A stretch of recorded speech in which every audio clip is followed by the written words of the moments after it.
I went to a school called Crescent in Limerick and Belvedere in Dublin, and other alumni of Belvedere have been people like James Joyce, and they weren't all that keen on him, so I don't think they're all that keen on me. Maybe they've grown to like me more with a somewhat more enlightened view, but I think possibly they'd prefer the graduates of the college to be somewhat more respectable than common garden disc jockeys. What possessed you to move from Ireland to England? Did you get fed up? Were you a big fish in a little pond over there? I think they got fed up with me, really. No, I had started as a newsreader doing documentary features when I was 23, and then I got fed up reading the news because I found it very boring. I think it's the easiest job in the world to be a newsreader on television, because you can't fail. You're a combination of a father figure and a sex symbol. You can't miss. I was the Anna Ford of my day, and I stopped being Anna Ford and then became extremely foolish doing quiz programs and that, which I never did awfully well. And I never found it as easy to achieve the same degree of relaxation or communication on television as I did on radio. It's only in the past couple of years that I've achieved that. Eamon Andrews, I think it was ages ago, said, and I think it was on television, that the things that can get you elbowed from television and radio are in descending order of importance.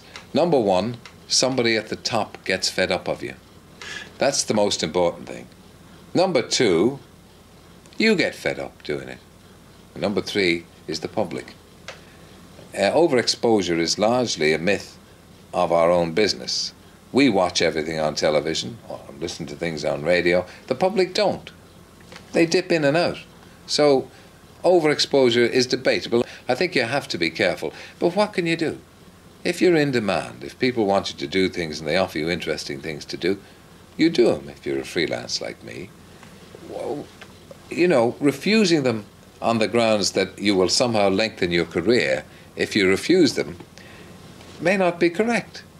I mean, should you take everything that's there and write it for what it's worth over a very short period, or should you try and say, no, I won't do that? You may never be offered it again. And the answer? It's the insecurity of the business. There is no answer. You do what you can and you do what you're asked to if you're interested in doing it. And if you're in a strong enough position not to do things you don't want to do, then you're very lucky. I'm in that position as far as television goes, and hopefully as far as radio goes. I may not always be in that position. It's very hard, in other words, to limit what you do. I mean, physically, you must put limits on yourself. But putting that aside, I suppose I am suffering from a bit of overexposure, I would say. If I were an ordinary viewer, I'd be fed up looking at me. But they're not, are they?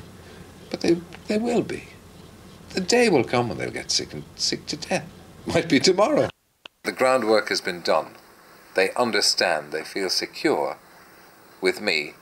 I hope they feel secure with me and what I'm doing. They understand my references. They understand my sense of humour. If I was starting fresh, coming over from Ireland now, taking over blankety blank, I would have to do it. I would probably do it in a different way anyway. I have a theory that eventually, if I continue doing the morning radio show forever and ever, I eventually won't have to say anything at all. I'll be able to go, and the listeners will be so used to me on the radio that they'll understand everything I'm doing. I won't have to say anything. There is nothing more intrinsically worthwhile in reading the news than there is in presenting a quiz program. There's nothing more worthwhile in being Robin Day than there is in being me, just because what Robin Day does is serious and what I do is trivial. I mean, if one thinks in terms of how much one has contributed to the sum of human happiness, or something as pretentious as that, I would say Robin Day and I come out of our level. A lot of people along the way have obviously spotted and recognised something in you very quickly, haven't they? You've gone on from success to success. What is it? Well, there you are. Nothing. I don't have a specific talent. I tend to be a little introverted and shy, but an awful lot of people in our business are introverted and shy, or have an illusion that they are introverted and shy. But radio and television is the medium for the introverted egomaniac anyway. And that's, I suppose, what I am. A lot of shy people are egotists, you know, and radio gives you an opportunity to talk to yourself endlessly and show off like I'm doing now in front of the camera, without anybody slapping your wrists and saying, you're terrible. I always assume when I'm talking on the radio or talking to a camera that people at home are actually enjoying what I'm doing. They may not be. That's why I find it difficult to work to a live audience, because I can actually see that they're not enjoying what I'm doing. And that's very intimidating. Is one of the dangers that having become a star and then a superstar, you end up a bit of a black hole because you just explode and disappear? A quasar. Yes. Yeah. Do you worry? No. You can't. It's too insecure a business. There's no point in worrying about things over which you have no control, like the public getting fed up looking at you. That is something you can't do anything about. Like the people at the top getting fed up with you. Like continually changing your career so that the moving target being the hardest to hit, you'll be able to extend it. You can be too clever about yourself. I think, but this is laziness again, I think I will take whatever is going if I think I can do it, and I'll try to give it what I can. And I have enough confidence and experience now to do it well, or as well as I can do it. And if the public reach the point where that doesn't satisfy them anymore, then, and they will reach that point, of course, sooner maybe rather than later, then I'll have to think of something else that I could do.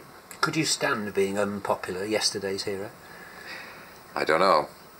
I don't think anybody could stand that. I think what makes you go on and want to be popular, want to be famous and a wonderful person, equally finds it very hard to accept when that's gone. But I hope, as I say, I hope I have enough balancing factors in my personality. I hope I have enough intelligence to be able to adjust to that. You must adjust to it, and that's why you must continually adjust yourself to whatever successes you're having, because as I said, otherwise you become paranoid about it, and you begin to think that you can do no wrong.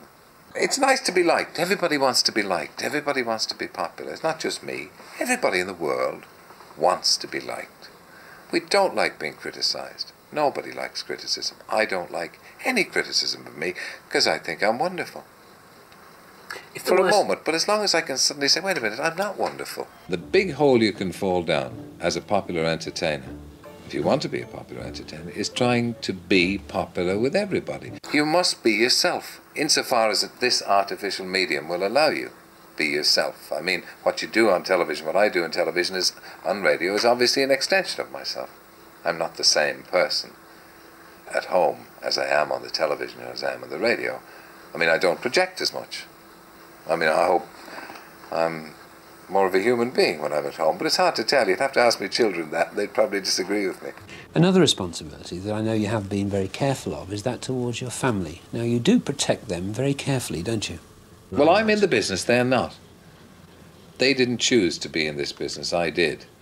And they have enough to put up with being my children or my wife without my exposing them to a great deal of publicity. Hardly a week goes by that some woman's magazine doesn't want to do pictures of the family and the house and all the rest. And I try and ration it insofar as I can to maybe 1 a year, 2 a year. You have to do some of that. Again, that's part of the price you pay. But your family oughtn't to have to pay that price.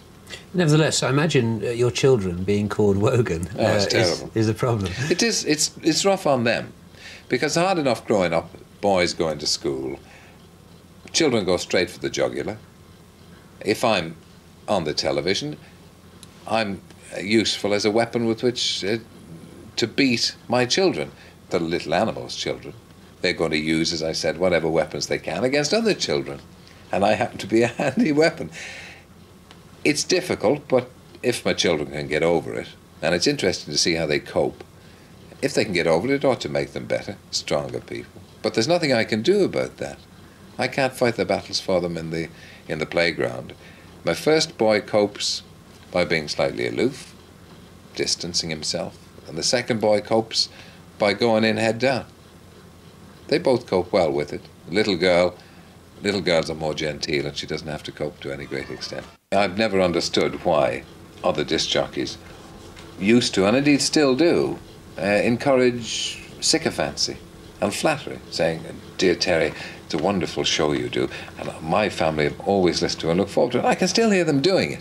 And that's childish in my view. Nobody really wants to hear that kind. That doesn't impress anybody, that you're reading out letters in praise of yourself. even children can see through that particular ruse. So I use another ruse, which is I read out insults. Now, that's in its own way just as childish, because what I'm doing is I'm ridiculing the person who's insulting me, and I'm getting on my side the people who are undecided but who will feel sympathetic. You see, that's part of the peasant cunning of the thing. But in the main, I feel when two people are together, two friends, they don't communicate in flattering terms. If you meet somebody, you say, "How are you, Charlie? Oh, how are you, Mike? My God, I never knew you could wear brown socks with a grey suit." And that is the way friends go on. They don't go on about, "My word, your teeth are lovely today, Mike," and it's not like that. Human communication and contact is not like that. And what I'm trying to do is get it as human as I possibly can. You can never contrive at a trend. You can never contrive at a catchphrase. You can hear comedians every day in the week trying to come up with catchphrases, or television hosts. It won't work until you hit something unconsciously that everybody can respond to. Shut that door. I'm in charge. Fight the flab. Things like that. That suddenly strikes a responsive chord and everybody gets in tune with it. As far as Dallas was concerned, I've had a lot of unwarranted credit for the success of that series. That series has been successful all over the world without me. And strangely, not as successful in the States as it has been over here in, say, South Africa or Ireland. All I did was generate an interest in it. Notice that in the outside shots, people were getting their coiffures blown all over the place, and Sue Ellen was delivering her lines holding onto her hair, which was extremely funny. And other people were holding the tablecloth down.